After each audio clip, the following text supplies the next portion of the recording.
પાયલબેન ને મેં 2 થી 3 વખત જાણ કરી છે પાયલબેન ને એ લોકો આવીને નીકળી જાય છે।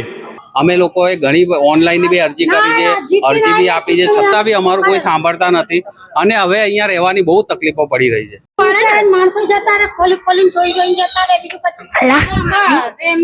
બારની મેન લાઈન ગટરો બધી ઉભરાયેલી છે, ગટરું ખોલી નીકળી જાય। અરે અમુક તો ગટરો સાફ કરવા આવે છે ને તો એટલે અમે તો એટલું જ કહેવા માંગીએ છીએ સાહેબ કે અહીંયા ચોખ્ખાઈ થાય।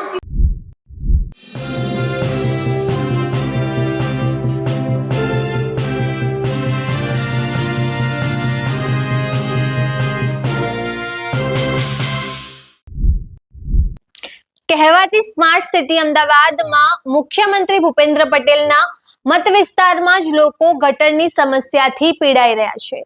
વારંવાર પાણી ભરાઈ જાય છે।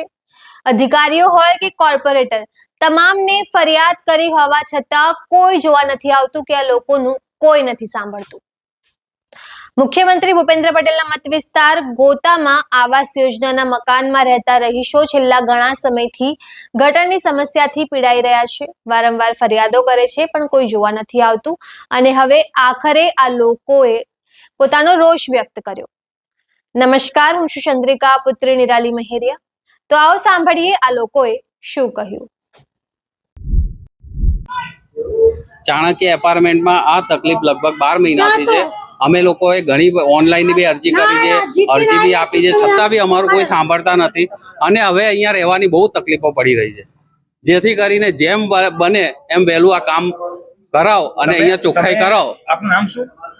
ઇલેશભાઈ। ઇલેશભાઈ, આ જ્યારે ગટરનો પ્રોબ્લેમ જ્યારે થયો તો તમે કોઈ પ્રકારનું કોઈ અરજી કે તમે કોઈ કરેલી છે? તમે અમે આપી છે અરજી આપી છે, બહુ વાર અરજી આપી સાહેબ અમે પણ એએમસી વાળા અરજી આપી છે, એ લોકો બી આવીને ગયા છે, જોઈને ગયા છે, પણ છતાં બી કઈ કામ થતું નથી। આ કેટલા ટાઈમથી પ્રોબ્લેમ થઈ રહ્યો છે? ઘણો ટાઈમ થયો, ઘણો ટાઈમ થયો।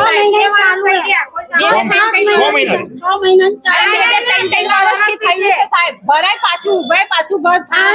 મ્યુનિસિપાલિટી વાળા ગટરું ખોલી નીકળી જાય। અરે અમુક તો ગટરો સાફ કરવા આવે છે ને તો એટલે અમે તો એટલું જ કહેવા માંગીએ છીએ સાહેબ કે અહીંયા ચોખ્ખાઈ થાય, કેમ કે અમે બી આના હકદાર છીએ।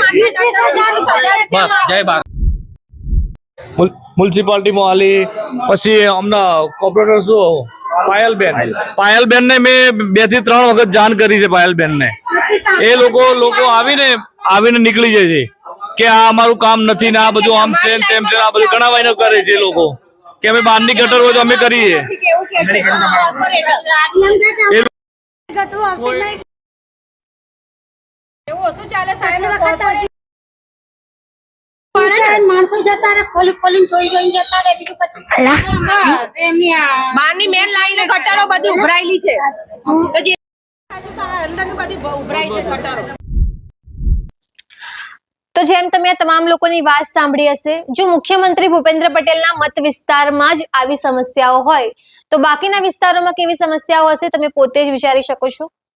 પણ તમે આ વિશે શું વિચારો છો અમને જરૂરથી કમેન્ટ કરીને જણાવજો। એ સિવાય સરકારે અમારું ફેસબુક અને ઇન્સ્ટાગ્રામ ભારતમાં બેન કરી દીધું છે, માટે તમે અમને અમારા નવા અકાઉન્ટ પર ફોલો કરી શકો છો। અત્યાર માટે બસ આટલું જ। નમસ્કાર।